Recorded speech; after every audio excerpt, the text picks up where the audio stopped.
Shalom, Pasadenans and all the ships at sea. It is I, your friendly neighborhood Rabbi John Carrier, delighted to be here with you, counting the Omer on this 26th day of said Omer. All day today I've had that Bon Jovi song in my head, Living on a Prayer. And not just because I pray a fair amount, humble brag, but because it's like, oh, we're halfway there. And that is the last time I will sing in these Omer videos. We are, in fact, over halfway there. I am so excited for you that you made it this far. I'm excited for me that I made it this far, making daily videos. Who knew? Pretty soon we're going to beat our Elul record. And here on the 26th day of Omer, I want to repeat a pattern that we've seen in prior weeks. I want to tell you about why Netzach, our attribute of the week, has been so important in Jewish history. We've done this in prior weeks about the various other attributes, but this time is different. Other attributes like chesed, or loving kindness, gevurah, judgment, or even tiferet, the balance of those two things,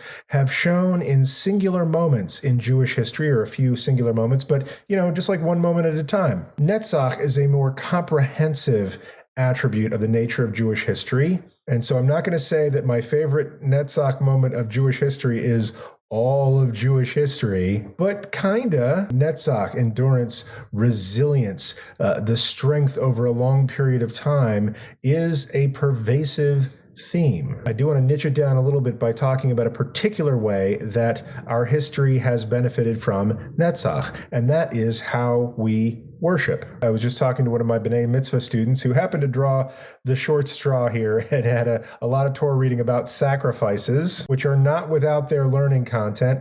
A little bit hard to come up with a good story about, though. And as we're talking about this, it occurs to me that we've spent more time in our history without making sacrifices than actually having sacrifices. And that's because we've spent more time together as a people without a place to sacrifice than with a place to sacrifice. I'm speaking, of course, about the first and second temples in Jerusalem.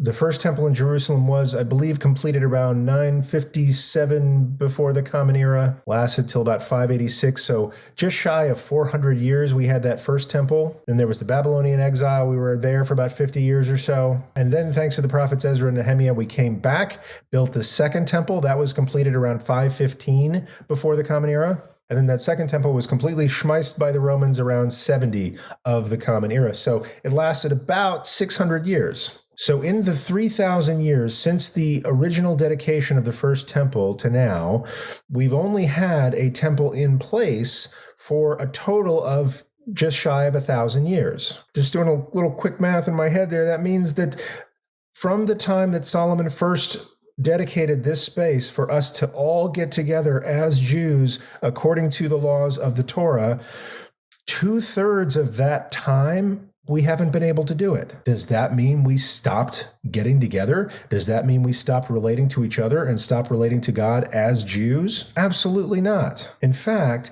it was the rabbis of that first century of the Common Era reflecting on the lessons of the Babylonian exile when, the first time we lost the temple and we didn't know that we'd get another one until another one came along. In that exile, people figured out how to stay Jewish, how to do all the mitzvahs they could, how to stay connected to each other and to God. They figured that out on a provisional basis, not knowing that 50 years later they get to come back and try again. And then after we lost the second temple, the rabbi said, hey, wait a minute, we've been here before and we haven't let it separate us from each other or from God. So tell you what we're going to do. We're going to keep praying. We're going to keep singing together. We're going to keep learning Torah together. We're going to keep observing the holidays. We're going to keep repairing the world as we've been doing this whole time. And we are going to keep on keeping on until the third temple comes along, or until we decide we don't need the third temple. And I'm making kind of a bold theological statement there. Denominations have divided over this kind of issue. But what is certain and clear to, I hope, everybody is that we as a people have demonstrated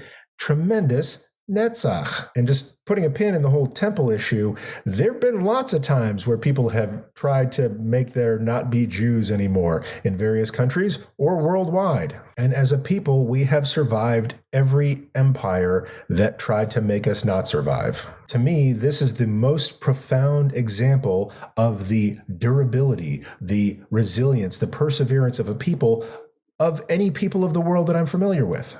There are probably some older cultures in continuous existence that I'm not thinking about right now. But I'm going to say, even with the one small piece of evidence of the Birkat Kohanim, the priestly blessing, this particular blessing that appears in the book of Numbers, that we have said continuously on holidays and even blessing our children around the Shabbat dinner table, using those same words continuously for over 3,000 years now, that is the epitome of Netzach.